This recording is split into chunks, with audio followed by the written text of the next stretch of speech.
अब कितनी तरह के खेल आप खेलते हैं, ये किस्मत आपके साथ खेल जाती है ठाकुर साहब।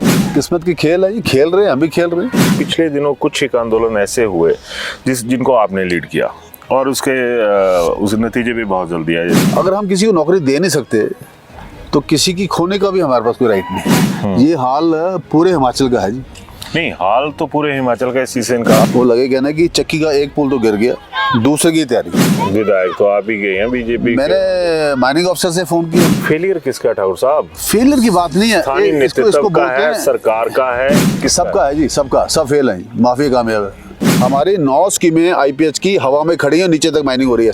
मंत्री महोदय नहीं जाते वहाँ पे? आईपीएच के तो डिप्टी चीफ मिनिस्टर है। आपका जो स्कूल था वो बंद हुआ, जो शायद पुराने जमाने में उसको एक हेरिटेज स्कूल पूरे हिमाचल में से ओल्ड स्कूल ही नहीं होगा, शर्त लगा ली। बुरा लगेगा तो लगे, बड़ी सीधी सी बात है कि जो पब्लिक रिलेटेड इश्यूज हैं ना वो कांग्रेस के लोग कर पा रहे हैं ना आप लोग कर पा रहे हैं। आप लोगों को कैसे वोट बैंक नजर आता है? बोलेंगे, रज के बोलेंगे, कोई डर नहीं है मेरे को किसी बात का। पब्लिक के बीच में रहने का मतलब क्या? तो ये भी उठाने वाला था कि मेरे को दर बदर क्यों किया। चढ़ी बड़ी है तो उसमें मैंने क्या आपसे डिस्कस कर। बहुत बढ़िया फूल खिले हुए हैं यहाँ पे। ये फूल नहीं है मेरे भाई, ग्रास है ना, ग्रास जिस पे थल्ले लग गया है, इसको ये खा जाएगा। जो सेंटर ऑफ एक्सीलेंस है ना जी, वो यहाँ से बिलासपुर चला गया है। सकून लई है नड्डा रहा पता नहीं कौन लई है, वैसे बात है मरवा एक सुख भाई है, थोड़ी चुक्के होना कि चलो भाई इत्थों तेरे मीर बले बक्के बला गल है कि हां दी लीडरशिप कुतुमरी हो कुतुमरी। ये तो पूछा था कुतुमरी सेंटर दी लीडरशिप कुतुमरी बक्के दे ट्रेन निकलदी ਤੁਹਾਡੇ ਅੰਗਣੇ ਤੇ ਸੇ ਬੰਦ ਪਈ ਹੋ ਬਿਲਕੁਲ ਐਮਪੀ ਨਹੀਂ ਬੋਲਾ ਟਰੈਕਟਰਾਂ ਨੇ ਤਾਂ ਖੜੋ ਇਹ ਜਿਹੜੇ ਦੂਏ ਨਹੀਂ ਨਾ ਖੜੋਗੇ, ਜਿਹੜੀ ਹਜ਼ਾਰਾਂ ਲੱਖਾਂ ਦੀ ਪਬਲਿਕ ਹੈ ਨੂਰਪੁਰੀ, ਇਹ ਜਿਤਨੇ ਵੀ ਹਨ ਆਪਣੇ ਭਰਾ ਭੈਣਾਂ ਸਾਰੇ ਹੀ बोला दे रिकेश पठानिया वापिस आओ। मैं कई बार सोचता भाई मेरी टिकट क्या कटाउंदी, मैं हूं रिसर्च करने दे पर डॉक्टरेट ਦੀ ਡਿਗਰੀ ਸੰਤਾਂ ਕੀ ਹਾਂ ਹਿਮਾਚਲੀਆਂ ਦਾ ਦੁਰਭਾਗਯ ਹੈ। ਕਦੀ ਤੁਹਾਨੂੰ ਜੋ बीजेपी ਵਾਲੇ ਲਈ ਆਉਂਦੇ, ਕਦੀ ਨਾ ਕਾਂਗਰਸੀਆਂ ਲਈ ਆਉਂਦੇ। ਇੱਕ ਕਰੰਟ ਨਿਕਲਿਆ ਹੈ कि फर्स्ट फ्रंट को लेके आओ, गरीब बच्चे घरे देने ਲਈ ने निकाला, बाकी सारे दे खड़ा छुड़ाई लिया बढ़ के। ये है तविला पोजीशन जेडी ग्राउंड रियलिटी। एक कंजर ने ऐसा झूठ बोला कि बेटा घर कोई को नहीं बोल लिया वादा किया ना सुख ने कि 1500 दिन मिजो पे ये तेजो आए आज शितरा घर आज किसी जनानी ने पूछा सुखो वोट पाना, एडी गाल कर दी। और मुकेश जी का भाषण मिजो बोलता हाय हाय 52 साल वाली पक्की नौकरी पेंशन वाली, कोई दो राय। कैबिनेट की पहली मीटिंग में ये फैसले होंगे। घर था तो आड़ा भी था, पीएम मोदी साहब का था, कुछ पर भरोसा करिए। ये नहीं गल्ला तो आड़े बाकी नहीं थे, क्या नहीं करते बीजेपी वाले यार। बाकी जो मैं क्या बोला, मैं ठेका नहीं लिया सर। अच्छा अगला सीएम कौन होगा बढ़ के? ये तो फर्स्ट टाइमर भी बन सकता। हाँ व्हाई नॉट तो हाँ क्या कितना था स्पोर्ट्स मिनिस्टर थे कि नहीं, क्या रही है करने हो? कोई इम्प्लीमेंटेशन नहीं हुई साढ़े जाने बाद। अभिवादन स्वीकार करें, मैं उदय पठानिया। हाई वोल्टेज ड्रामा, फिर एक आता है कि फायर ब्रांड, फिर अगर पंजाबी में कहूँ तो अगदा पुला। तो आप समझ गए होंगे, मेरे साथ ज़्यादा वक्त नहीं लूँगा आपका। मेरे साथ आज एक बार फिर राकेश पठानिया हैं। और पठानिया साहब बहुत बहुत स्वागत आपका। जय हिंद सर। जय जय सर। धन्यवाद जी, thank you so much. Sports minister, पूर्व कैबिनेट मिनिस्टर, आज स्पोर्ट्स के मैदान में साई में। अब कितनी तरह के खेल आप खेलते हैं, ये किस्मत आपके साथ खेल जाती है ठाकुर साहब। किस्मत हर व्यक्ति का भाग्य वही लिखती है, जो किस्मत में लिखा है वही मिलेगा। किस्मत से ज्यादा ना तो किसी को ज्यादा मिला, ना किसी को कम मिला। किस्मत की खेल है, ये खेल रहे हैं, हम भी खेल रहे हैं। नहीं, आपके साथ बकाया खेल हो जाते हैं ठाकुर साहब। सीधा मुद्दे की बात पे आ रहा हूँ, क्योंकि पिछले दिनों कुछ एक आंदोलन ऐसे हुए जिनको आपने लीड किया और उस नतीजे भी बहुत जल्दी आए। फॉर एग्जांपल ट्रैक्टर के जो मालिक थे, उनकी चीज़ें थी, उनके इश्यूज थे, तो तमाम लोग एक छत के नीचे इकट्ठे हो जाते हैं। ट्रैक्टर का मुद्दा तो था ही था नहीं, वो 2-3 चीज़ों से मुद्दा जुड़ा हुआ है। एक तो आप लगातार इस विषय को उठाते हैं। मैं बधाई दूंगा आपको कि आप अनएम्प्लॉयमेंट के ऊपर शायद एक ही एक चैनल है जो अनएम्प्लॉयमेंट को लेकर हमेशा इस मुद्दे पर गर्म रहता है। अगर हम किसी को नौकरी दे नहीं सकते तो किसी की खोने का भी हमारे पास कोई राइट नहीं। ट्रैक्टर वाला एक बच्चा बेलचा मार कर रोटी खा रहा था। हर बच्चे का ट्रैक्टर बाउंड है, हर बच्चे का ट्रैक्टर किस्त के ऊपर है, बैंक के ऊपर गिरवी है। फिर उस बच्चे का जब 15 से 25 हज़ार का चलान होता है, फिर ये ट्रैक्टर 1 महीना कोर्ट में थाने में लगता है, तो उसको बड़ी आग लगती है। एक व्यक्ति का मुझे फ़ोन आया 16 से। मैंने कहा भाई साहब बताइए, बोलने लगा जी मेरी बेटियां जवान ने तो मेरा बरखा जब बाहर जरा बाथरूम बने सेट आई है, बोले मैं आपू गया तो यार ट्राली भरी अद्धी पत्थर की सह लियांदी, मैं वापस तो मुझे पुलिस ने फड़ लिया। मैं बोला भाई इस तरह मैं गरीब आदमी है, मैं आपू ट्राली भरी हूँ और मैं सिर्फ अपना बाथरूम ठीक कराना। कहना पुलिस वाले ने गल नहीं सुनी, बात नहीं सुनी, मेरा ट्रैक्टर बह गया पालमपुर जे उत्थे कोर्ट 'च जमा होया। 30 दिन कहता तरीक पई, जज साहब को मैं गया तो मुझे 25,000 रुपया जुर्माना। कहना मुझे हार्ट अटैक नहीं होया, बाकी सब कुछ हुआ। ये हाल पूरे हिमाचल का है जी। नहीं, हाल तो पूरे हिमाचल का, इसी से इनकार अब मैं धन्यवादी हूँ मुख्यमंत्री जी का कि उन्होंने इस पॉलिसी को अमेंड किया है। अब देखते हैं कितने दिन तक ये सिलसिला चलता है कि कम से कम एक गरीब आदमी इसमें खजल ना हो। पब्लिक रिलेटेड इश्यूज पर आपके तमाम कांग्रेसियों को तो खैर मुंह बंद रहते ही हैं, क्योंकि उनकी सरकार उनको मजबूरी कह लीजिए या फिर ज़रूरी कह लीजिए। अभी उदय जी 4 दिन पहले मैंने मुद्दा, मेरे पास कुछ लोगों का फ़ोन आया, वो लगे कहना कि चक्की का एक पुल तो गिर गया, दूसरे की तैयारी। हाँ, वो भी मैं इशू देख रहा था। तो मैंने कहा ऐसे तो फ़ोन आते रहते हैं। मैं कहा भैया ऐसा नहीं मैं कि हर बात में हमने बोलना शुरू कर देना। तो जब मैंने वीडियोस देखी तो ठीक पुल के नीचे जहाँ पे उनके कॉलम्स हैं जिनके प्रोटेक्शन के लिए NHA ने बहुत काम किया, वहाँ पे 50-50 फुट के 100-100 फुट के गड्ढे पड़ गए। विधायक तो आप ही गए हैं बीजेपी। मैंने माइनिंग अफसर से फ़ोन किया, माइनिंग के जो बाकी कार्यकर्ता हैं वो तो किसी का फ़ोन उठाते नहीं। माइनिंग अफसर ने फ़ोन तो मेरा उठा लिया 5 कॉलों के बाद। फिर कहने लगा मैं सीएम साहब के दौरे पे हूँ और उसको मैं कहा सीएम साहब का दौरा तो आप ज़रूर करिएगा, पर पुल गिर जाएगा तो उसके बाद क्या करेंगे। और मैंने उनको वीडियो भी भेजी, मैंने एसपी को भी भेजी और मैंने माइनिंग अफसर को भी भेजी और मैंने SDM को भी भेजी। फेलियर किसका है ठाकुर साहब? फेलियर की बात नहीं है, स्थानीय नेतृत्व का है, सरकार का है, और सक्सेस रेट किसका है? माफिया का है? सबका है जी, सबका, सब फेल है। माफिया कामयाब है, माफिया पूरी तरह कामयाब है। ऐसे माफिया नंगा नाच कर रहा है। और मैंने वहाँ तक ये भी इसकी वीडियो दिखाई, जिस व्यक्ति ने मेरे को वहाँ से वीडियो भेजी, हमारी 9 स्कीमें IPH की हवा में खड़ी है, नीचे तक माइनिंग हो रही है, पानी नहीं और सब ड्राई हो गया। मंत्री महोदय नहीं जाते वहाँ पे? IPH के तो डिप्टी चीफ मिनिस्टर आज की। अब वो जाने या उनका विभाग जाने, पर स्कीमें IPH की। मैंने उनको ये पूछा, मैं कहा IPH ने एक भी FIR कराया क्या? माइनिंग वालों ने एक भी जाके मिनरल माइनिंग एक्ट के तहत जाके माइनिंग डिपार्टमेंट के पास पर्चा कराया? मैं आपसे पूछ रहा हूँ, आप पूछिए कि एक भी क्या पर्चा हुआ? सैकड़ों स्कीमें आज माइनिंग के वो चढ़ रही हैं, बलि चढ़ रही है। विभाग क्या कर रहा है? क्या ये सारा खाता पुलिस ने लिया हुआ है? हमारे पास 18 ऐसे डिपार्टमेंट है जिनको पावर दी हुई है चालान करने की। एक विभाग का एक चालान बता दो, बाकी क्या विभाग सिर्फ तनख्वाह लेने के लिए है? भाई दूसरी बात, इस पब्लिक रिलेटेड इशू ही है, आपका जो स्कूल था वो बंद हुआ, जो शायद पुराने जमाने में उसको 157 ईयर्स ओल्ड 157 ईयर्स ओल्ड, आपका वो स्कूल बंद हो जाता है। आपकी तमाम लीडरशिप सोई रहती है। एक बार फिर राकेश पठानिया उठता है, कहता है कि भैया ये गलत हो रहा है। उसके बावजूद जब ये बात ऊपर तक पहुंचती है तो शायद अब बहाली होगी उस स्कूल की। कल ही नोटिफिकेशन आई है, आज सुबह मिली है हमें, और वो अब +2 से डिग्रेड होकर 10वीं का रह गया। अब इसके लिए जिम्मेदार कौन? पहले आपके स्कूल आप इमेजिन करें कि 157 साल पुराना 157 ईयर ओल्ड एक हेरिटेज स्कूल, पूरे हिमाचल में से ओल्ड स्कूल ही नहीं होगा शर्तल college, complete Himachal. Old school bold हो गया, ओल्डेस्ट स्कूल बोल्ड हो गया। +2 का स्कूल निकल के 10वीं का रह गया। और आज वहाँ पे 16 बच्चे ऐसे थे जिनके पेरेंट्स के सवेरे मेरे को फ़ोन आया जो +1 +2 के। और अब वहाँ पे CBSE का स्कूल एक हो गया जिसको अंदर जाने के लिए गाड़ी भी नहीं जा सकती। कोई ग्राउंड नहीं है भाई साहब, कोई कुछ नहीं है, कोई वॉशरूम्स नहीं, कोई कुछ नहीं। 1-2 होंगे वहाँ पे, वो भी टूटे फूटे। और वो CBSE हो गया, और एजुकेशन बोर्ड का जो था वो अब वहाँ पे बंद हो गया। अब +1 +2 के बच्चों को नूरपुर से कम 14-15 किलोमीटर जाना पड़ेगा +2 के स्कूल में गरीब बच्चे को पढ़ने के लिए।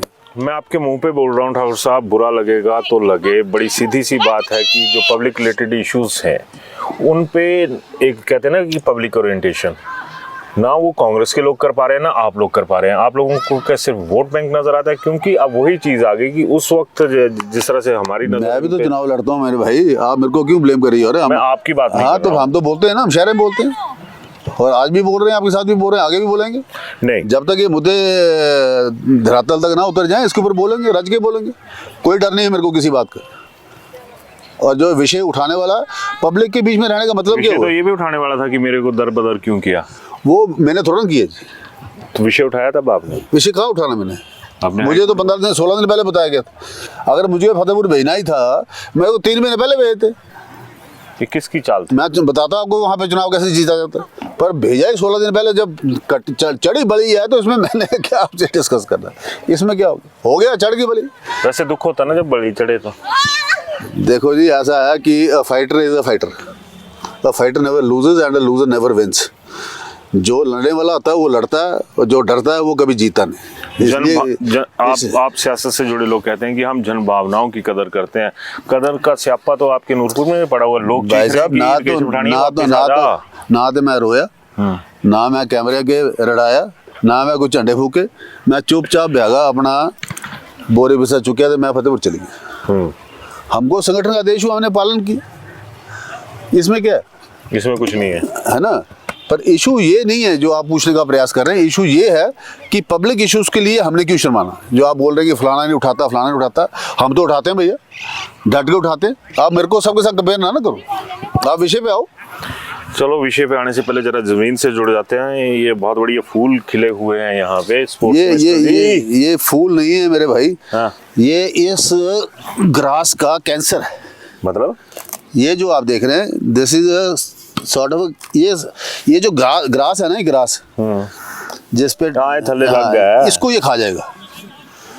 ये आस्ते से फैलेगा और एक दिन ऐसा आएगा जब ये पूरे ग्राउंड पे कब्जा कर लेगा। मैं तो बड़ा भारी खुश हुआ, हमें तो फुल वाला ग्राउंड, फुल वाला ग्राउंड नहीं, एक आधा दुश्मन है इन समझ लिया कि अंग्रेज आए देश इन्होंने होले होले कब्जा करना और एक दिन आना कि इन्होंने पूरा ग्राउंड में ले लेना। नहीं, इस तो कोई दो राय नहीं है। कने एक बड़ी शर्मा ही गल है कि ये सब कुछ हुआ था। कहता बोल रहा था कि हाँ स्पोर्ट्स कैपिटल बनानी है, टूरिस्ट कैपिटल बनानी है, तो this is cancer for the ground. ये सारा, मैं तो ये बोल रहा हूं, system is the cancer. See look at this, ये सारा जो है ये घर ये होले होले ने पूरा स्टेडियम पूरा घा खा लेना। विशाल थोड़ा जिहा दसने सारा ही थल्ले दा भी के ऊपर कुदरत दे पर नजारे भी सीने पहाड़ पहाड़ भी सब। क्या बात है। मेरा ख्याल ऐसा स्पोर्ट्स सेंटर पूरे दुनिया में नहीं होगा जी। हाँ, तो हुणे दिखा है विशाल थोड़ा जिहा मेरा भाऊ 50 दस्से वाला है। और प्रॉब्लम ये है कि जो सेंटर ऑफ एक्सीलेंस है ना जी, वो यहाँ से बिलासपुर चला गया है। हाँ जी, कौन लई है नड्डा होना पता नहीं कौन लई है, बात है मरवा पर ये कौन लई है नहीं पता, पर centre of excellence has been shifted to Bilaspur from Dharamshala. तेरे सेंटर गवर्नमेंट दा है ना, सेंटर गवर्नमेंट दा है, ठीक है, बट सुख भाई थोड़ी चुक्के होना कि चलो भाई इत्थों तेरे मीर बले बक्के बिलासपुर ले चला भाई दी गल नहीं है। गल है कि हाँ दी लीडरशिप कुछ मरी हो, कुतुमरी ये तो पूछा था, कुतुमरी सेंटर दी लीडरशिप कुतुमरी ये तो अपने प्रदेश की आपने बताया ना धर्मशाला, बाकी सारे ये बड़ा बड़ा विषय है धर्मशाला जी। बड़ा बड़ा विषय तो भी है कि जेडी ਤੁਹਾਡੇ ਬੱਖੇ ਤੇ ट्रेन निकलदी ਤੁਹਾਡੇ अंगने ते सब बंद पई हो। बिल्कुल एमपी नहीं बोला था, पंजाब वाला एमपी चुकी है दा एमपी साढ़ा ही बोला था, बोले लोकसभा बोले कौन राजीव भारद्वाज जी ने बोला मेरे ख्याल ही है ना बड़का जी। आपका एक भी एमपी गया लोगों के साथ मिलने की, अच्छा नमस्ते करा दे, नमस्ते नमस्ते ना मिंजो को नहीं करनी मैं था, चला एनी हो मैं भी कर लेंदा नमस्ते ना, ठीक है कर ली मैं भी। ये विषय वाकई वो बड़ा गर्म है जी। ट्रेन के बिना वो हिमाचल की कांगड़ा की लाइफलाइन है, लाइफलाइन है तो पॉलिटिकल लाइफलाइन के आगे आम आदमी की लाइफलाइन क्यों खत्म हो जाती है भाई साहब? आपका कोई बीजेपी का विधायक उठा, कांग्रेस को गाड़ियां निकालनी होता भी नहीं उठते, वैसे चलना होता भी नहीं उठते, पब्लिक वैसे एक बात ये छड़ा तुम्हारे जी अगे कहानी जोड़ी जाता, पर एक गल सोचने वाली है कि अंग्रेजों जो 4 साल लगे सब पूरी लान बिछाने च। हाँ जेडे साढ़े काले अंग्रेज हैं ये क्या करा दे। वैसे थैंक्स टू आवर इंजीनियर्स कि 4 साल अगले ने पूरी ट्रेन बुझाई क्या देती, पूरा ट्रैक बिछाई ट्रेन बुझाई थी, ते आज 100 साल बाद ट्रैक्टर आने ने हाँ 4 साल जो रिपेयर कर ट्रैक्टर आने ने तो खड़ोई ये जेडे दूए नहीं ना खड़ोंगे जेडी हजारां लखां दी पब्लिक है जेडी नहीं खड़ोते तई हमारे मैं तो सही तो बोला थी कि ये बड़ी हैरानगी वाली गल है कि 4 साल में जो लोग ट्रेन का पूरा ट्रैक बिछा सकते हैं, हम 4 साल में उसको रिपेयर भी नहीं कर सकते। ये तो तुम्हारी सरकार है ना। कोई बोला था कि चक्का जाम हुई है, कोई बोला था कि वो ग्रीस पूरी नहीं हुई, क्या किस बात का क्या झूठ बोल रहे हैं मेरी समझ से बाहर है, पर पब्लिक खज्जल है। खज्जल तो आपके एमपी हैं भाई साहब, बुरा मत मानना, नहीं, MP ने तो लगे बुरा तो लगे, MP ने तो विषय उठाया लोकसभा में। क्या उठाया, उसका नतीजा क्या निकला मेरे को बताओ ना आप भाई। नतीजा की हले भी लोग 4 सीटें चली गई, राज्यसभा की 1 सीट अभी कांग्रेस के पास गई है। क्या किया आपके एमपीस ने? ये तो मुझे लगता है जेडी मौकी सरकार है जो पूछना चाहता है एमपीस ने उठा दे मुद्दा पर नहीं सुनवाई कोई सुनाई नहीं होती। ये आप आओ हकीकत की कोई सुनवाई नहीं हो रही। खैर दूसरे मुद्दे पर आ जाता बड़ के क्या गलांदे नूरपुरी ये जितने भी है ना अपने भरा भैन सारे ही बोला दे केस पठानियां वापिस आओ। हूँ देखा ये 25 साल का रिश्ता है। हाँ घर है कोई 25 महीने थोड़े मुक जाना। रिश्ता है, दिल का जुड़ा रिश्ता है, खून का रिश्ता है, प्यार का रिश्ता है, भावनाओं का रिश्ता है, बहुत से रिश्ते हैं। पर सियासी रिश्ते ਜਿਹੜੀਆਂ ਹਾਂਜੋ ਲੰਘ ਰਹੀਆਂ ਖਬਰਾਂ ਆਉਂਦੀਆਂ ਤਾਂ ਮੰਜੀ ਠੋਕਣੇ 'ਚ ਤਾਂ ਤੁਹਾਡਾ ਵੀ ਮਤਲਬ ਜਿਹੜਾ ਹੈ ਬੰਦੋਬਸਤ ਘੱਟ ਨਹੀਂ ਕੀਤਾ ਗਿਆ ਕਿ ਰਕੇਸ਼ ਪਠਾਣੀ ਦੀ ਮੰਜੀ ਠੋਕੋ। मैं कई बार सोचता ही मेरी टिकट क्या कटाਉਂਦੀ। ਹਾਂ ਇਹ ਆ ਕਿਆ ਕਟਾਉਂਦੀ ਵੜ ਕੇ पता है भगवान जाने मैं तिजो पूछा था वो ਇਹ ਤਾਂ ਹੈ ਸੱਚੀ ਐਕਸਪ੍ਰੈਸ਼ਨ ਹੈ ਕਿ ਪਠਾਣੀ ਹੋਣੀ ਟਿਕਟ ਕਿਆ ਮਤਲਬ मेरे मुझे आज तक नहीं समझ आई। मेरी परफॉर्मेंस विधानसभा ऑलवेज नंबर 1 हाँ हाँ है। शक तो बोला नहीं पढ़ने लिखने वाले विधानसभा च पढ़े लिखे आदमी चाहिए जिस वो फैक्ट एंड हिमाचल की विधानसभा में 15 साल मेरी परफॉर्मेंस नंबर 1 पे रही। फिर टिकट कटोई थी मेरे मुझे नहीं समझ आई तक।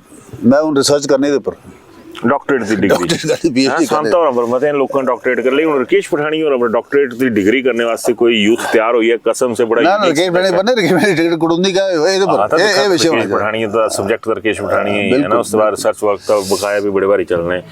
खैर बढ़ गई जेड़ी है इतनी इस वेले हौच पौच है मूंह पर बोला बढ़ गई कि हाँ हिमाचलियां दा दुर्भाग्य है कदी तुहानू बीजेपी वाले ले आंदे कदी ना कांग्रेसियां ले आंदे है ना। कुछ ले जांदे सत्ता च 5 साल लोग हूँ सरेआम गलांदे कि इन्हें एक डरा बनाया कि 5 साल तू खा 5 साल मैं खाने फिर तू मेरी वरीए चुप रहा मैं तेरी वरीए चुप रहना। देखा मैं तुझे गल समझा बढ़ गई। देखो हिमाचल की गवर्नमेंट जो चलेगी ना वो वही गवर्नमेंट चलेगी जिसकी सरकार दिल्ली में होगी। एक बात तो बड़ी स्पष्ट है। अगर देखो ये नहीं कि मेरी बारी है तेरी बारी जिस गल्ला पर आई है आरडीजी बंद हुई है मेरी तेरी बारी गल नहीं है। गल है कि हिमाचल के लोगों को अकल आई हो कि कुछ जो वोटा पानी कुछ सरकार बनानी कुछ जो नहीं बनानी। तो अकल है ना हिमाचली अकल है ना अकल मंदिर है ना अकल हिमाचली उन्हें भी सोचा दे ना तुहां चाहिए ना बीजेपी वाले चाहिए ना कांग्रेसी चाहिए जिस थर्ड फ्रंट बोलते हैं ना जिस एक करंट निकली है कि फर्स्ट फ्रंट को लेके आओ गरीब बच्चे घरे दिन ले निकाला बाकी सारे दे खड़ा छुड़ाई लिया बढ़ गई। ये है विला पोजीशन जी ग्राउंड रियलिटी है ना लोग कांग्रेसियां दिखी ने राजी ना बीजेपी वाले दिखी ने राजी। क्या चक्कर होगा ये मोह भंग दी स्थिति क्या है? ये थोड़ी थ्योरी होनी है मेरी है नहीं। मुझे नहीं लगा था ऐसी कोई ऐसी सिचुएशन है। अगली बार थंपिंग मेजॉरिटी से भारतीय जनता पार्टी की सरकार बनेगी। और मुझे पूर्ण विश्वास है कि हम शायद कांग्रेस सिंगल फिगर में रहे। और मैं जिहा गल मन नहीं लिया एक तो बोले सिंगल फिगर मैं बोला जीरो आई जानी इन्हों की है ना। ठाटा पर तो हाँ ही आना बड़का जी ठाटा कोई नहीं कदे जित सकते कोई नहीं जित सकता। चला मैं एक बोला राजनीतिक डिफरेंसेस होंदे कुछ साडी मेहरबानी नाल सीटां दी आनी। हां हुण तो ठीक गल मेरी नहीं this is part of politics. इसमें तो आप सबको सेटिस्फाई कर ही नहीं सकते। हर जगह ये नहीं कि मेरे विधानसभा है नहीं हिमाचल प्रदेश की ठाठ विधानसभा में स्यापा होंदा है 35 सीटां पर ता बड़ा क्लियर कट पंगा। मेरी गल सुन छोटे बाबू ना करने 27 सीटां पर पंगा 27 छड्डा दूंगा मैं कहना ठाठा पर हर विधानसभा में ये स्यापा होंदा ही होंदा। This is part of politics ये जो समझा तू। और मैं एक गल और बोलना कोई नई गल नहीं है। तो थे ना तुम्हारी सरकार थी ना तो अल्लाह पाना शुरू करता कि हम मिशन रिपीट करेंगे कांग्रेसी चुप बैठे एक भी नहीं बोला बस झूठ बोले ना कंजर नहीं बोला। एक कंजर ने ऐसा झूठ बोला कि बेटा गर्क होई को नहीं बोलिया। मैं तो जो 10-15-16 ड्रामा इन्हें कमाया क्या मैं तुझे समझाता। मैं फतेहपुर जी प्रैक्टिकल देखी इन्हें क्या किया एक ग्रां च 5-5 6 जी कांग्रेसी जनानी है ना उनके खाते 1500 पाई जे तो फॉर एग्जाम्पल 55 50 या फॉर एग्जाम्पल 60 50 तो पैसे पाए किन्ने पैसे लगी 20 लाख रुपए 25 लाख वो जनानी अपना मोबाइल लिए घरे घरे गई है।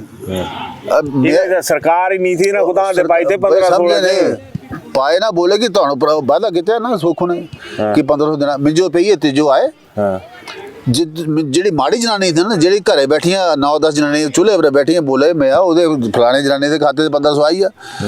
ਜੇ ਇੱਕ ਵਾਰੀ ਪੰਜਾ ਦਵਾਈ ਦੇਂਗੀਆਂ ਤੇ ਰੁਪਈਆ 14,000 ਆਣਾ ਮੈਂ ਘਰ। मैं ਤੁਹਾਡਾ ਗਲਾਣੇ ਦਾ ਕਿ ਕਾਂਗਰਸੀਆਂ ਪਹਿਲੇ ਪੈਸੇ ਦੇਣਾ ਸ਼ੁਰੂ ਕਰਤੇ ਐਡਵਾਂਸ ਇਤਨੇ ਪਿਆਰ ਨਾਲ ਝੂਠ ਬੋਲਿਆ, ਇਹਨੇ ਤਰੀਕੇ ਨਾਲ ਝੂਠ ਬੋਲਿਆ, ਇਹਦੀ ਝੂਠ ਬੋਲਦੀ ਵੀ ਐਡੀ। ਅੱਜ ਛਿਤਰਾ ਘਰ ਅੱਜ ਕਿਸੇ ਜਨਾਨੀ ਨੇ ਪੁੱਛਾ ਸੁੱਕੋ ਵੋਟ ਪਾਣਾ, ਐਡੀ ਗੱਲ ਕਰਦੀ। ਉਹੀ ਹਾਲ ਛੋਕਰੇ ਨੌਕਰੀਆਂ ਦਾ। 5 ਲੱਖ ਇਹ ਤਾਂ ਮੈਂ ਮੰਨਦਾ, 5 ਲੱਖ ਬਿਲਕੁਲ ਸੱਚ ਗਲਾਇਆ। 5 ਲੱਖ और मुकेश जी का भाषण मुझे बोलता हाय हाय हाय क्या उन्हें तो 58 साल वाली पक्की नौकरी पेंशन वाली मंच पे खड़े होके बोला, मंच पे खड़े होके एक ने नहीं बोला, सुखू ने बोला, सब ने बोला। बड्डी छड़ो प्रियंका गांधी बोली 16 दी रैली हमारे जिस दिन कैबिनेट की पहली मीटिंग होगी, बोली कोई दो राय कैबिनेट की पहली मीटिंग में ये फैसले होंगे। घर था तो आड़ा भी था, पीएम मोदी साहब का था, कुछ पर भरोसा करिए मंडी आना तो जिन्हें साहब आना। प्रियंका गांधी भी झूठ बोल ली, बाकी भी झूठ बोली। मन्ना दे हाँ हिमाचली ना, हम मन्ना दे हाँ सुने अपने करना। आज भी हिमाचल जो मत पूछा यार तू के पब्लिक पूछ लिया कि पिछले 5 साल भाजपा सरकार थी, कब होए लोग कालू तोड़े जाने ही था तो अंजो गाली कट दे, कांग्रेस जाने तो कांग्रेस गाली कट दे। करैक्टर ते नहीं मैं कुछ इशू दसा दे जो इशू ते गल करना मेरे कने तो इशू भी है। मैं कल राती तो तोड़ा भी सुन मेरी मैं कल राती घर गया, कल संजा ठीक है वो बंदा कैंसर पीड़ित है, नाल जो लकवा हुई हां दिखाई सा गलत है भाई, है ना। वो जो बेचारे को सहारा 3000 रुपया मिलता इया देखे ना बोलोए उसते जी भाई थोक मतलब उदी लाड़ी बोले क्या करी भाई क्या करी, बोले 1500 आंदा रोटी खा लेंदा। हिम केयर बोले चला नहीं करता, आयुष्मान कहते चला नहीं करता, 1500 साहब बंद हो गया। देवर पब्लिक वेलफेयर वर्क्स जेड़े हाँ कितने हो ठीक है, मिसयूज होया होगा, स्कैम भी होया होगा, मैं नहीं मानता। मैंने उस डिबेट में जो पता तो अगला क्वेश्चन सही पूछना, मैं उस पैना नहीं जानता। मैं बोला था तो मैं पूछना चाहता हूं, मैं पढ़ना नहीं जानता। सुन मेरी गल, ये तो कांग्रेस की कुछ नहीं जी नहीं, जेड़ा अंतिम व्यक्ति है उसको राहत थी कि नहीं, मैं जो ये गलत जवाब जहां पे जायजा ठाकुर साहब वहां पे जायजा उसको राहत थी कि नहीं। आज शायद रोवा दे एक चीज दसे है जो पेंशन को नहीं बधाई 80 दी पेंशन मिलती भाऊ जो तय कदे चुके मुझदा 80 दी पेंशन मिलती। अज का 80 पूछदा कोना कंजर जय माता दी ते पेंशन देने को जो जिंदा कोई नहीं रहना 80 तक। 80 से जयराम की पहली कैबिनेट में इसको 70 किया और जाते जाते 60 किया। इन ओपीएस दी थी फिर भी गला यार मैं यार तू विषय मिक्स ना करा। मैं बोला किथे 80 साल किथे 60 साल जेड़े लास्ट दे 20 साल ने ना जेड़े जलो दिहाड़ी नहीं लगती, जलो हड्ड गोडे दम नहीं रहिंदा, जे जेड़ा गरीब व्यक्ति जेड़ा दिहाड़ी लांदा जेड़ा थोड़ी मारदा या जेड़ा गैंती मारदा कई मारदा ना जेड़ा सह काम करदा पे अगले संझा तक 500 रुपए दिहाड़ी पर उस जो चाहदा 3000 रुपए सह मिलदा। हाँ देता शुरू किया पर सह भी बंद 8-8 महीने पेंशन नहीं आती। एक केड़े व्यवस्था परिवर्तन की गल कर रहे ये सुखू जी का मुझे को बयान लगता व्यवस्था परिवर्तन कौन। अच्छा फिर आत्मनिर्भर बोला जाए यार केड़े पासों आत्मनिर्भर, I am a student of finance, मैनू एक्सप्लेन कर रहा था केड़े पासे तो आत्मनिर्भर फ्रॉम विच एंगल। अच्छा एक कदे देखा तो हाँ कि ब्यूरोक्रेसी के ऊपर भी 30 पैसे की सैलरी कट लाता, that is clear sign of distress कि तुहां दी फाइनेंशियल हालत ठीक नहीं है। उन्हें हर बार स्टे यार एक आम आदमी का चुनाव है। अच्छा अफसर सुन मेरी गल, एक बंदे ने मेमोरी लड़नी वो 5 साल डिगदा है यार, 5 साल लोगों की सेवा करता। कोई बुढ़ी है बेचारी के गैस सिलेंडर ले घर दुआ दा, कोई कुछ करा, कोई मदद है, कोई बीमार है, कोई गाय बीमार है, डॉक्टर लैने जाला क्या किसी मैं मेमोरी लड़नी सह अज थुक सुक्या 2 महीने हुई डेट आनी कल आने क्या आना। सरकारी निकाय जो लोग कोर्ट में गए थे, जो लोग जिन्होंने वो किया था वो तो पंचायती राज वाले गए थे, सरकार शहरी इकाई तो कोई कोर्ट में गई नहीं, उनका तो आपने चुनाव चालू कर दी। जो कोर्ट में गए थे उनका आपने क्या रिलीफ दिया सरकार ने, या तो उनको ये गल्लां तोड़े बाकी नहीं थे क्या नहीं करते बीजेपी वाले यार। बाकी जो मैं क्या बोला मैं ठेका नहीं लिया सारे शिमले च कितना फर्क है। नहीं, मैं नहीं लिया ठेका मेरे भाई सबका, पर मैं असली हिसाब से बोल रहा हूँ कि ये सरकार अब इस चुनाव को भी रोकना चाह रही है। जिस हिसाब से ये बहाने मारे, जिस हिसाब से ये लोग सारा ड्रामा करा दे, क्या ये थोड़ा मतलब कि वो public is taking it in right spirit साडी कदे हुण जेड़ा प्रधान बोलगा ना मैं कांग्रेसी देखिया रिजल्ट क्या होंदा, जेड़ा कांग्रेसी बोलगा ना मैं जिला परिषद देखिया क्या हालत। और एक ना ना ना ना ना ये डिपेंड्स। अब लोग सियाने हो गए, वहाँ लोगों ने ये भी देखना कि इस कार्यकर्ता में क्या हमारे काम करने की क्षमता है। अगली बार बड़ा कुछ चेंजेस होना। बहुत कुछ चेंजेस होना। बट एक गल तो मैं तय देखो, तुम्हें बोला ना कांग्रेस भी नहीं तो बीजेपी भी नहीं, ये माहौल तब आता जब इक्वल फील्ड प्लेइंग हो, आमने सामने की टक्कर दो भलवान बराबर दे हो ना। उन तो कांग्रेस भलवान रही नहीं ना, एक लाता ना दूई जंग इन्हें को लाऊ नहीं करनी। व्यवस्था परिवर्तन है भाई, समझे नहीं, व्यवस्था परिवर्तन फिर आत्मनिर्भरता है, एक झूठ। अच्छा मैं बजट पढ़ रहा था तो वहाँ पढ़े बजट 1 लाख महिलाओं को 1500 देंगे पूरे प्रदेश, ठीक है, पढ़े ना, हाईलाइट ही दिखा, हाईलाइट नहीं पढ़ा जो कितनी जनानी है पूरी 24.25 लाख यार, 24.25 लाख एक जो देना, बाकी 22.5 लाख बेवकूफ हुई है। सिर्फ झूठ का पलिंदा रखे होते से they were only to be used for votes. चला ठीक है, तो जनासा देना 1500 रुपये थोड़ी सरकार आऊंगी, क्या पता हाँ 2100 दी है, 2500 दी है, क्या होता है 3100 दी है, देने ना तो जो तकलीफ देने ना नहीं, तो जो तकलीफ मेरी बात करा तकलीफ ओपीएस देना है, वी आर विद ओपीएस से बेटर देंगे, ओपीएस नहीं देंगे, पर ओपीएस से बेटर देंगे ना, तुझे बोला ओपीएस नहीं देंगे, समझे नहीं अब समझिए ना, तो बोले कि ओपीएस नहीं देंगे, ओपीएस से बेटर देंगे। मैं बिल्कुल ओपीएस के साथ, मैं बिल्कुल इसके खिलाफ नहीं, हम उससे बेटर पैकेज देखो, एम्प्लॉय को आफ्टर रिटायरमेंट उसको 50% की सैलरी का बकाया मिलना चाहिए, हम इसके साथ खड़े हैं। आप उसको ओपीएस बोलो या यूपीएस बोलो, यूपीएस लगी सकता, यूनिफाइड पेंशन स्कीम क्यों नहीं लाने, पूरा देश ले रहा, हम भी लेंगे, और ओपीएस से बेटर है वो, हम उसको एक्सप्लेन नहीं कर पा रहे अभी तक। और मैं इस बात से बिल्कुल एग्री हूँ कि मिनिमम पेंशन जो है, लास्ट ड्रॉन सैलरी जो लास्ट सैलरी तेरे 50,000 है, 25,000 पेंशन होनी चाहिए बाबू। हाँ नाल खड़ते हो रही, अगली बार इंप्लीमेंट करी 10 की, फर्क क्या रही है, कोई फर्क नहीं, झूठा फर्क है ना, झूठ बोले ऑफिस वाला, हाँ झूठ नहीं बोला, हाँ इंप्लीमेंट करना, दैट्स इट। अच्छा अगला सीएम कौन होगा बल्कि ये तो हाईकमान तय करता है यार, ये बड़ा गलत ये प्रश्न पूछी ले, क्योंकि इसके बारे में किसी को सुपन भी नहीं आ सकता, पता नहीं कौन क्या फर्स्ट टाइमर भी बनी सकता। हाँ व्हाई नॉट डिप्टी सीएम का रास्ता तो खोड़ी ही है हुन, why not anybody, chief minister का डिप्टी चीफ मिनिस्टर। देखो मेरी गल सुन, हिमाचल डिप्टी सीएम की लोड़ ही नहीं, मतलब बीजेपी को नहीं बनाना चाहिए, नहीं बनाना चाहिए, ये मतलब ये रिवायत गलत है, गलत रिवायत। डिप्टी सीएम नहीं बनाना चाहिए। परसों मेरे उतो लंघिया मेरे घर अगो डिप्टी सीएम, वो मैं 50 गड्डी ही, फिर तू बोलते तनख्वाह कट रही थी मैं सही लगा यार, 150 गड्डी नाल चली हो, फिर तो बोले कि तनख्वाह कट रही थी मैं, ये 150 गड्डी का क्या हो जाना है, डिप्टी सीएम का जरा काफला बढ़िया ना, क्या कोई स्टेटस बढ़िया ना। परसों सीएम आया थले जखबड़, तो बंदे घट थे, गड्डी ज्यादा ही, जे रैली गड्डी नहीं होती तो टॉप क्लास थी, जे पब्लिक रैली देखा तो 500 बंदा भी नहीं, गड्डी होनी साली कोई 1500, पूरा सब डिवीजन का अधिकारी तो पूछो आज लाना, ये क्या सरकार चला रही है यार। फिर बोलते हैं व्यवस्था परिवर्तन, आत्मनिर्भरता, खरी आत्मनिर्भरता पैसा यार, गड्डी मगर चली हो, तेल को ना पवाना, केड़े खाते ब्याज तेल, फिर 5 रुपए बैठ बधाता जड़े साढ़े साहब ने, हाली प्रस्ताव है बताया नहीं, बधा देना, बधाता शायद तो हटा लेना है, व्हाई नॉट, जब we are one nation, the whole nation ने भुगता है इसको, वो चलानी कैसे जड़ी है सरकार, तो केंद्र कुछ दे ही नहीं, राजी नहीं, कुल बोला नहीं दिया था, कुल बोला नहीं दिया था, इस विषय तो लग गया तो सांझे क्या ब्याह कल ब्याह हो नहीं, मैं भी डाटा लेने बैंक हां दिखा दे, बड़ी चीजें दिखा है, जिससे बेहिसाब पैसा मिले जी, बेहिसाब पैसा, if you can't use that money तो फिर तो नालायक बंदा कोई सकता। अच्छा आपने बोला कि हम 7 लाख रुपए दे रहे हैं, चला मेरे कहने ब्याह मैं तो जो 20 घर दिखाता फतेहपुर दे 20 घर दिखाता नूरपुर जो टोटल घर दरस्त हो गए, उस नूरपुर तो नहीं जरूरत नहीं है, बोले भी आपू पक्के कराने दे देने ना यार, वो गल छड़, मैं सह बोला था कि जितना पैसा उनको राहत मिला सब उनको प्रधानमंत्री आवास योजना का ही मिला, 1,30,000 का, और कुछ नहीं मिला। फिर घोषणा किसी करनी 7 लाख देना, वो गिनो चुने कुछ लोगों को मिला, ऐसा लग रहा है जिन्हें मकान ही नहीं दिया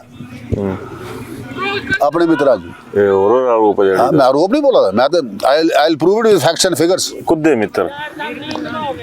मित्र ਤੁਹਾਡੇ सामने यार मुझे क्या बोलना कुछ चला बढ़ के चलते ना, तो स्पोर्ट्स मिनिस्टर भी रहे हो, भगवान करे तो चीफ मिनिस्टर भी हुई, डिप्टी चीफ मिनिस्टर बनने तो ना करी थी है ना, उन्हें तो कई यार मजाक क्या कर रहा था, चीजें कुछ ऐसी होती है जेडे किसी कई तो ऐसे भी है ना जेडे बोले कि जी हां ता मुकेश अग्निहोत्री दे खिलाफ रिट वापस लेगी तो साडा रास्ता खोल लिया था वापस, गलत गल है, Himachal is a poor state, we don't need a deputy CM, हमें कोई जरूरत नहीं, क्या जाए तो लीडर की जरूरत नहीं, ना कांग्रेस की ना बीजेपी दी, सारे तो जाने खैर पर के तेरी लोड़ है कि तेरे कैमरे दी है ना, बाकी सारे गोली मारते हैं, ये बोलना चाहता तो नहीं होंगे तो मेरा क्या होना पड़ गई।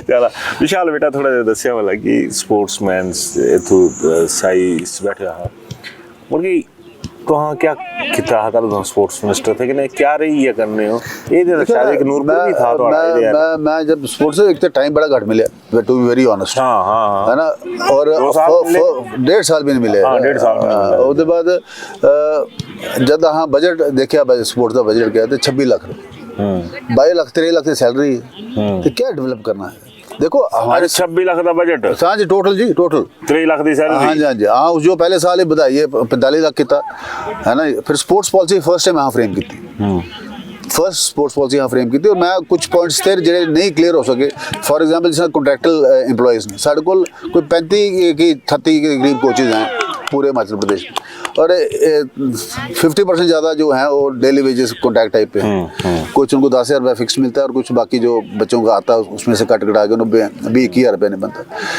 जब आपके पास एक रेगुलर स्टाफ ही नहीं है जिसको डेडिकेशन होगी मैंने बच्चों को ट्रेन करना हमने उसमें ये भी डाला था कि जिन लोगों को स्पोर्ट्स कोटे में नौकरी मिलती है 6-7 हज़ार बंदा होना या स्पोर्ट्स कोटे में नौकरी मिली और वो बंदे अच्छे नेशनल खेले हो तभी स्पोर्ट्स कोटे में नौकरी मिली कम से कम उनको अगर फॉर एग्जांपल फॉरेस्ट में है कोई बच्ची हमारी गार्ड्स हैं जो स्पोर्ट्स कोटे में एथलेटिक्स में आई हैं वॉलीबॉल में आई हैं किसी भी इवेंट से आई हैं उनको ऐसी जगह पे पोस्ट करो ना कि सवेरे 4 घंटे नौकरी करना डिपार्टमेंट दी शामी 4 घंटे लाख लाख रुपये तनख्वाह मिला दी भाई लाख लाख रुपये तनख्वाह मिला दी वाई कांट दे के जिस चीज़ पर उन्होंने नौकरी मिली हो उस चीज़ वास्ते वो बाकी ज़िंदगी भी अपनी डेडिकेट कर सकते कोई इम्प्लीमेंटेशन नहीं हुई साढ़े जाने के बाद अब बहुत कुछ हाँ लेना चाहते अब ये सेंटर देखा तुम सामने मेरे ख्याल इंटरनेशनल क्रिकेट स्टेडियम है मेरे ख्याल नहीं मैं तो बोला ख्याल मैं तो बोला नहीं मेरा ख्याल मैं बोलने लगे गल पूरी तो सुनता नहीं पीछे उंगला दे दी बड़ी लोग मेरे ख्याल से मैं बोला one of the best in the world हाँ एग्रीड ठीक है ना one of the best in the world कदे इचू बैठी कदे जेडे जो बाहर तो मेरे कजन्स हैं अमेरिका तो इंग्लैंड तो फोन करते ना जब स्टेडियम देखते बोलते यार ये कहाँ पे है ये वाकई धर्मशाला मैं कहा वाकई नहीं it is a Dharamshala the most beautiful place in the world है ना जी तो ये इतना सुंदर स्ट्रक्चर है साई दा साड़ा हॉस्टल सामने है बहुत मेहनती बच्चे साई ये साड़ा पूरा ट्रैक है साड़ा 400 मीटर का सिंथेटिक ट्रैक है मीन्स हमारे पास यह इंडोर स्टेडियम है one of the best gyms साढ़े को इतने है ये एक ऐसी जगह है और इसको डेवलप किया यहाँ बड़ा मेहनती स्टाफ है पर आई थिंक गवर्नमेंट को बहुत फोकस इसके ऊपर देना पड़ेगा कि हम लोग इसको एक वर्ल्ड क्लास फैसिलिटी जाए और आपको कम्पिटिटिव लाइफ में आना पड़ेगा हमको कंपटीशंस होस्ट करने पड़ेंगे हमको मैक्सिमम कंपटीशंस को होस्ट करके हिमाचल को एक नेशनल मैप पे लाना पड़ेगा जब तक हम वैसे नहीं करेंगे और हमारे बच्चों को हमारे बड़े गरीब बच्चे हैं जी they come from very poor families हमने कहा था स्पोर्ट्स हॉस्टल्स तैयार करें हम हर जिले में हम जहाँ छोड़ के गए थे आज मेरा स्टेडियम जहाँ नूरपुर बने अंदर पूरा पटोई है पानी अंदर बगे पूरा पासों लीक करा तो इसका बुरा हाल है जी वी आर नॉट सीरियस हमको भाजपा हो या कांग्रेस हो स्पोर्ट्स में हम लोग सीरियस नहीं हम लोग बहुत पीछे हमसे हरियाणा बहुत आगे चला बहुत बड़ी गल बोली बड़का हो रहा मैं पहले आई ने ना जियां पहले पढ़ के रहंदे हैं ना भाई साहब दे दो गेड़ा मेरी सारी चीज़ां सारी खुरकटाई थी ना तो बढ़ के वेरी मच सीजन पॉलिटिशियन कने विजनरी तो रूपे चाहिए इस वास्ते तो बधाई हो तो आज वैसे तो ठंडे दिन स्पोर्ट्स में नहीं किया तो हमने नहीं किया हम जिस हिसाब से करना चाहिए हमने नहीं किया किसी ने नहीं की है कोई लीडर जेड़ा इयां बोली है कि जिम्मेवारी मेरे को थी कने अहां इसी नहीं करी सके खैर पुरानी होना कने गलबात कदे लगी जरूर करी ने दसने हो कने एक राय में जरूर चाहूँगा क्योंकि साड़ा सर्वे का काम भी है बाकी चीज़ा भी आंदा इन्होंने मूँह पर मैं बोला था कि पठानिया साहब नूरपुर फिट थे कि फतेहपुर फिट हैं कि जेड़े इन्हों कने हालात हैं जिन्हें जो तैयार करने वाले इन्हें कुछ अनफिट करा दे तो अनफिट पर जो थोड़ा करंट आया जरा बोली दिया मैं कुछ नहीं बोला बहु तो कह और आगे एक चिंडू और दे देना फिर क्या फायदा चलो ठीक है अपनी राय जरूर करने देने धन्यवाद गलबात कदे लगी धन्यवाद हिमाचल में पहली बार भूषण ज्वेलर्स ला रहा है अक्षय तृतीया स्पेशल ऑफर जिसमें गोल्ड प्राइस कम दिया जा रहा है वो भी 14 अप्रैल से 20 अप्रैल तक पूरा हफ्ता हिमाचल में ऐसा ऑफर आपको कहीं नहीं मिलेगा चाहे शादियों की शॉपिंग करनी हो नॉर्मल ज्वेलरी परचेज या इन्वेस्टमेंट के लिए ये परफेक्ट टाइमिंग है तो इस वीडियो को शेयर कीजिए और आप भी आइए भूषण ज्वेलर्स लोअर बाजार सोलन।